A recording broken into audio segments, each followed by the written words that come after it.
बिस्मिल्लाहिर्रहमानिर्रहीम। मेरा नाम राजा उस्मान ताहिर और हम हाजिर हैं प्रोग्राम तबादला ख्याल के साथ आपकी खिदमत में। आज हमारे साथ स्टूडियो में मौजूद हैं अवामी मुस्लिम लीग के सरबराह शेख रशीद अहमद, जो गाए बगाए बड़ी काम की बातें करते रहते हैं और आज हमने इनको मदऊ किया है और इनसे क्वेश्चन किए जाएंगे और इनके बड़े खरे खरे जवाबात आप तक पहुंचाएंगे। तो शेख साहब, आपका बहुत शुक्रिया, आपने हमें ज्वाइन किया। सबसे पहले हम आपसे ये सवाल करेंगे कि जिस तरह मरियम नवाज़ शरीफ ने ये कहा कि अस्करी क़यादत से मुस्लिम लीग नून के कोई नुमाइंदे नहीं मिले हैं और आपकी जानिब से अब जो बयान भी आ चुका है सामने कि बिल्कुल मुलाकातें हुई हैं और आप इसके चशमदीद गवाह हैं, तो इस हवाले से थोड़ा सा हमें बताइएगा, हमारे देखने और सुनने वालों को बताइएगा कि इसमें कहाँ तक सदाकत है और क्या ये जो मरियम नवाज़ कह रही हैं क्या ये बात सही है? वो तो मरियम कहती है कि पहली भी नहीं हुई। वो मरियम तो कहती है नवाज शरीफ की इतला के बगैर हुई है। और बिलावल साहब कह रहे हैं जनाब अली के शेख रशीद जो है वो नेशनल सिक्योरिटी, आज पहली दफा ये कौमी असम्बली में आया। हम 4-5 दफा फॉरेन अफेयर कमेटी के मेंबर रहे हैं, कश्मीर कमेटी के नवाबजादा नसरुल्लाह के साथ मेंबर रहे हैं। ये क्या बेचते हैं? इंग्लिश अखबार ने गलत खबर दी तो मुझे किसी ने पूछा तो मैंने अर्ज किया, एकदम इनको पता नहीं क्या मिर्चें लगी। आर्मी चीफ को मिलना कोई गुनाह है जी? एजेंसी के लोगों से मिलना कोई गुनाह है क्या? प्रेसिडेंट, प्राइम मिनिस्टर, अपोजिशन मिलते नहीं है एजेंसी के लोगों से? और मैंने तो अभी बड़ा लिहाज किया है, इतना तूफान खड़ा कर दिया जब मैंने देखा कि मरियम ने मेरे बारे में ये बात की है। फिर मैंने कहा एक नहीं 2 मुलाकातें हुई हैं और पहली मुलाकात में मैं और शहबाज शरीफ एक ही टेबल पर हमने खाना खाया। अब अच्छे रहे हैं आप सारे लोग, मैं तो एक भी खुश था। अच्छा, मुलाकात करने में कोई हर्ज नहीं। ठीक ठीक, क्या हर्ज है जी? आप पूछे इनको क्या हो गया है? तो बिलावल जो कह रहा है वो उस हवाले से बताएं। वो मुझे कह रहा है नेशनल सिक्योरिटी, मुझे बता रहा है नेशनल सिक्योरिटी। 65 की जंग में मैं बॉर्डर पे था, 71 की जंग में, और मुझे नेशनल सिक्योरिटी बिठा रहा है। अच्छा, इन्होंने जो कहा है कि नेशनल सिक्योरिटी का मामला है, तो इससे क्या मुराद ले रहे हैं आप? मतलब आपकी क्या समझ आ रही है कि नेशनल सिक्योरिटी किस तरह आप कह रहे हैं कि इस तरह की मीटिंग में नेशनल सिक्योरिटी के लिए ये बातें बाहर नहीं आनी चाहिए? और क्या पिद्दी का शोरबा, इनकी क्या नेशनल सिक्योरिटी है जी? इसकी अपनी कोई सिक्योरिटी नहीं है। नेशनल सिक्योरिटी की बात क्या करता है? देख, कई दफा ऐसे होता है कि आगे पीछे मुलाकातें होती है 1 on 1, उसका तो मैंने जिक्र ही नहीं किया अभी। कोई मुलाकात आगे लंबी हो जाती है, हम बैठे हैं जी, गाता वो नूर जहां का गाना ना।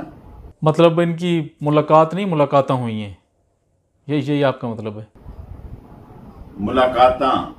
अच्छा शेख साहब, ये बताएं कि शीरी रहमान ने वहाँ पे क्या तहफ़्फ़ुज़ात का इज़हार किया? सुना है वो उन्होंने कहा जी कि इमरान खान को यहाँ मौजूद होना चाहिए था। आपने भी बताया इस बारे में। देखें, मैंने खुद कहा कि क्या नाम है उसका, शीरी रहमान ने कहा कि इमरान खान को भी यहाँ होना चाहिए था। उसने बड़ा प्रोटेस्ट किया इस बात पे कि इमरान खान क्यों नहीं है। तो मैंने इनकी तारीफ की, पीपल्स पार्टी पे तो मैंने कहा ही कुछ नहीं, सिर्फ इतनी बात कही है कि गिलगित बल्तिस्तान पे बात हुई है, उसके इलेक्शन पे बात हुई है, नेशनल सिक्योरिटी का मसला सब वहां इत्तेफाक किया सबने। कब तक इन्होंने छुपाए रखना कौम से? इलेक्शन से पहले बताना नहीं है कि हम सारे एग्रीड हैं कि गिलगित बल्तिस्तान पाकिस्तान का सूबा बने, 5वां सूबा बने। इसमें उनको तकलीफ होती है। अगर मैंने डेट वाइज प्रोग्राम बता दिए कि मेरी और आगे पीछे मुलाकातें होती हैं इनसे, मेरी मुलाकात होना, मैं इंसान नहीं। अच्छा, ये मतलब ये बताएं कि आप जाएंगे मिलने अगर बिलावल वहाँ पे होगा, या अगर बिलावल होगा तो आप नहीं जाएंगे, तो इस हवाले से क्या कहेंगे आप? मुझे फख्र है उनसे मुलाकात पर, मैं नहीं जाऊंगा तो क्या फर्क पड़ेगा? मैं तो एक सीट का लीडर हूँ। तो मतलब आप पे तनकीद की जा रही है, तो फिर भी आप इस हवाले से तो कोई फर्क नहीं पड़ेगा। मैं तो कोई पाकिस्तान में ये लोग बड़े चूं चा कर रहे थे, मैंने चां कर दी इनकी। एक मिलते भी हैं, अंदर 90 के जाविये पे लेटे होते हैं, ये अंदर सर कर रहे होते हैं, बाहर आके ये टार्जन बन जाते हैं। अच्छा, ये बताएं ये जो मुलाकातें हुई अस्करी क़यादत से, इसमें क्या सियासी हवाले से गुफ्तशनीद हुई वहाँ पे, या किस मौजू क्या था, किस हवाले से बातचीत हुई वहाँ पे सारी? देखें, हम हैं जिन्होंने मार्शल कोर्ट की कैदें काटी हैं, हम हैं जिन्होंने मार्शल कोर्ट की कैदें काटी हैं, हमने जिन्होंने कोड़ों की सजाएं दी हैं, हमने क्लाशनकोफों पे, आवारा पे 7-7 साल कैद हैं। आर्मी चीफ से मेरा मिलना मेरे लिए बड़ा एजाज है। DG ISI का मुझे खाने पे बुलाना मेरे लिए बड़ा एजाज है। हालांकि ये तो DGI साहब यंग है, मेरे से उम्र में कम ही होंगे। बाजवा साहब बादशाह था गार्डन कॉलेज का जब बाजवा साहब दाखिल हुए गार्डन कॉलेज में। रिटायर होके ग्राउंड में स्लीपर लेके हॉस्टल में रहता था, तो नीचे आके सुबह नाश्ता करता था। जब बाजवा साहब गार्डन कॉलेज आए उस वक्त वो जमात इस्लामी के सरबराह थे, इस्लामी जमीयत तुलबा के नाज़िम थे गार्डन कॉलेज में। अच्छा, नवाज शरीफ के हवाले से आपने बड़ा मतलब इस हवाले से आप क्या कहते हैं? आप तो हर दफ़ा कहते हैं कि ये आर्मी की पैदावार हैं, और जब आप इनके साथ थे तो टिकटों की तकसीम के ऊपर भी आर्मी वाले और ISI वाले इनके पास बैठे होते थे। आपका कहना है ये बताएं इस हवाले से कोई? कमरे के अंदर कुछ हैं, कमरे के बाहर कुछ हैं, कैमरे के अंदर कुछ हैं, कैमरे के बाहर कुछ हैं। कहते हैं शेख रशीद आएगा तो हम नहीं आए, यानी जाने के लिए तैयार हैं। बुलाओ जी इनको दोबारा परसों चौथ, 1 महीने के बाद बुलाए इनको, मुझे ना बुलाए, मेरी खैर है, मैं तो कोई इhtजाज नहीं कर रहा। और नेशनल सिक्योरिटी शेख रशीद को नहीं पता, तो वो भी पैदा नहीं हुआ था जब शेख रशीद नेशनल सिक्योरिटी समझता था। 4 दफा कौन इस मुल्क का फॉरेन अफेयर कमेटी का मेंबर है? किसी एक बंदे का नाम बताओ। मैं नवाबजादा नसरुल्लाह के साथ कश्मीर कमेटी का रहनुमा था, आप पैदा नहीं हुए थे उस वक्त। क्या बातें कर रहे हैं ऐसे ही? इनके गुनगुने भूखी पड़ी होती है इनको, इनके मुंह से बात नहीं निकलती।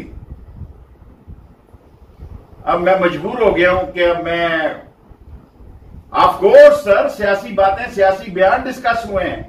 उसने कहा उधर तो बाहर, बाजवा ने कहा उधर तो तुम बाहर कहते हो कि हम रस्सा डाल के घसीटेंगे, फिर आप कहते हैं कि जनाब यारी झगड़ा, उधर आप कहते हो कि गुजरपुरा में जो वाकया हुआ वो आपके मोटरवे पे हुआ।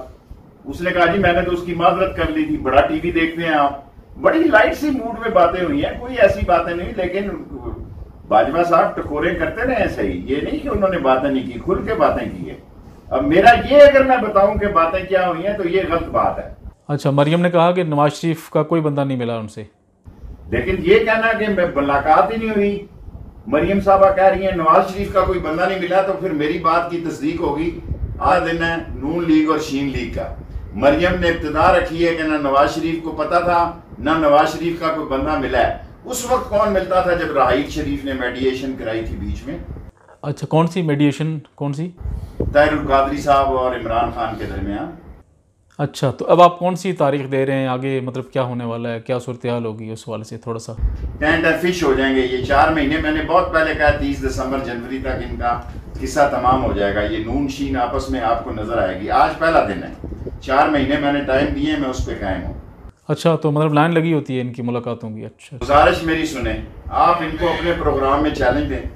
कोई एक शख्स ये कहे कि मेरी मुलाकातें नहीं होती, फिर मुझे उस दिन बुलवा लें आप, किसी एक चैनल पे ये आ जाए। ये परले दर्जे के झूठे, लानत है इनके झूठ पर, इनमें इतनी जुर्रत ही नहीं है। ये देखें, अगर ये अंग्रेजी अखबार में ना छपता तो मैं ये बयान ना देता, वो भी इन्होंने शुरू किया। मैंने सिर्फ ये कहा मुलाकात हुई है जी, ये लोग मौजूद थे, दैट्स इट। जब इन्होंने मेरे खिलाफ बातें करनी शुरू कर दी तो मैंने कहा सारी बातें हुई हैं वहां पे।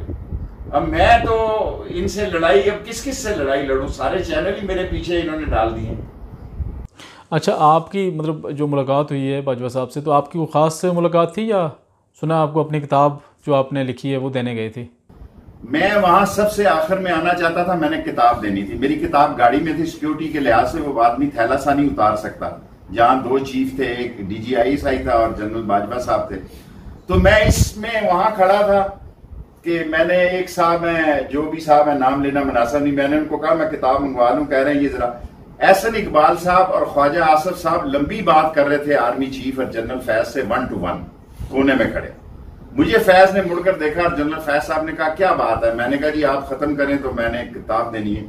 उसने कहा फिर हो जाएगा। मैंने कहा ठीक है, मंगल के बाद। उन्होंने कहा, मैंने कहा मैं बाजवा साहब के घर भिजवा दूंगा। मैं जब निकला तो काफी लंबा रनवे है, मैं वहां तक गया तो पीछे मुड़कर देखा ये बातें कर ही रहे थे। तो इसमें मैंने क्या ऐप की बात कह दी है? मैंने कुछ बताया कि क्या बात हो रही थी?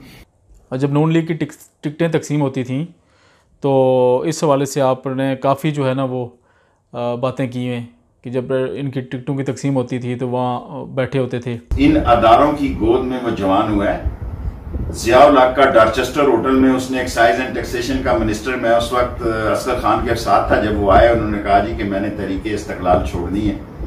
उनके वालिद मरहूम अल्लाह उनको जन्नत नसीब करे, वो भी साथ थे। उन्होंने कहा ठीक है जाएं। जनरल जिलानी के कहने पे ये एक्साइज एंड टैक्सेशन के मिनिस्टर बने। जनेजो को पीछे से छुरा मारा, इतना लंबा छुरा मारा सिंधी प्राइम मिनिस्टर को, आके छौनी डाल ली।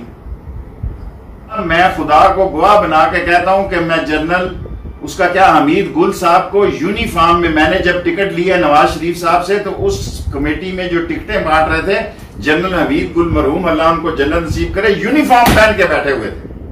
अच्छा, मौलाना फजलुर रहमान के हवाले से थोड़ा सा बताइएगा कि आप इस हवाले से क्या तबादला ख्याल करेंगे मौलाना फजलुर रहमान के बारे में। मौलाना एक ज़हीन आदमी है, उसने कहा कि अदम एतबार ना लाओ, 5 दफा हम अदम एतबार लाए हैं, सेनेट के चेयरमैन पे लाए हैं, हम असम्बली के स्पीकर पे लाए हैं, सदर पे लाए हैं, प्राइम मिनिस्टर पे लाए हैं, कौमी असम्बली पे लाए हैं, फैटफ पे लाए हैं, 5 दफा हमें नाकामी हुई है। आप इस्तीफों की बात करो, उस तरफ कोई नहीं चल रहा था।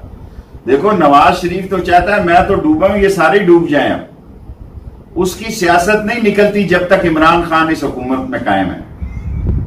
और अब जो सूरत हाल हुई है कल, उसमें सिंध से ये इस्तीफे नहीं देंगे। बिलावल साहब कह रहे हैं, बिलावल ने ये नहीं कहा कि मैं आगे से फौजियों को नहीं मिलूंगा,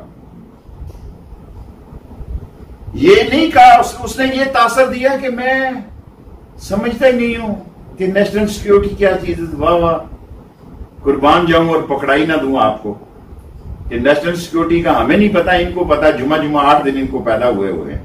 अच्छा, आगे सेनेट इलेक्शन आ रहे हैं, सेनेट इलेक्शन के हवाले से बताएं कि क्या आप क्या समझते हैं कि क्या होने वाला है सेनेट इलेक्शन के से मुतालिक। अगर सेनेट में भी उनकी अक्सरियत हो जाती है तो फिर ये डिबेटिंग क्लब होंगे, आएंगे नहीं आएंगे तकरीर करके चले। हर सूरत में ये मार्च का सेनेट का इंतखाब रोकने की कोशिश करेंगे और हर सूरत में इनको शिकस्त होगी इंशाअल्लाह ताला। और जब सेनेट के मार्च में इंतखाब हो जाएंगे, इनकी कटी हुई पतंग की तरह इनकी हैसियत होगी, कभी उधर डोर पकड़ी होगी किसी का, कभी इधर पकड़ी होगी। अच्छा, ये बताइएगा अपना शेख साहब के मौलाना फजलुर रहमान के जो साहबजादे हैं मौलाना असद रहमान, ये भी इस मुलाकात में शामिल थे जो अस्करी क़यादत से मुलाकात हुई है।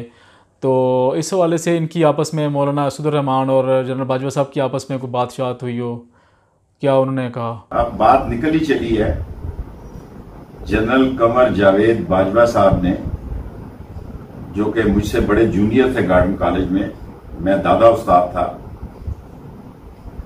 असदुर रहमान को यह कहा कि तुम्हारे बाप ने जब वोट लेने हो इस कौमी असम्बली से तो फिर ये असम्बली हलाल होती है। सदारत का इंतखाब लड़ना हो तो वोट मांगे तो वो हलाल है, एक एक जगह जाके वोट मांगे, और जब वो हार जाए तो ये असम्बली हराम है। ये बात मुझे कहनी नहीं चाहिए थी लेकिन मैंने कह दी। अकल और समझ से काम लो, जिंदगी एक ही मर्तबा है, किसी के लिए अपने आप को जाया ना करो।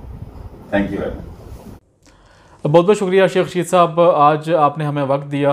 तो नाज़रीन, जिस तरह शेख रशीद साहब ने कहा कि अस्करी क़यादत से जो है सियासी क़यादत की मुलाकातें हुई हैं और वाज़े तौर पे शेख रशीद साहब ने इस हवाले से बता दिया है, और जो लोग डिनाई कर रहे हैं वो बिल्कुल वो हकीकत से ना आशना है। और इनका ये कहना है कि मुझे ये समझ नहीं आ रही है कि अस्करी क़यादत से मिल के फिर इसको डिनाई करना ये कौन सी सियासत है, और डिनाई करने वाली इस तरह इसमें कौन सी, छुपाने वाली कौन सी बात है। तो इंशाल्लाह अगले तबादला ख्याल के साथ आपके साथ फिर हाज़िर होंगे। बहुत बहुत शुक्रिया।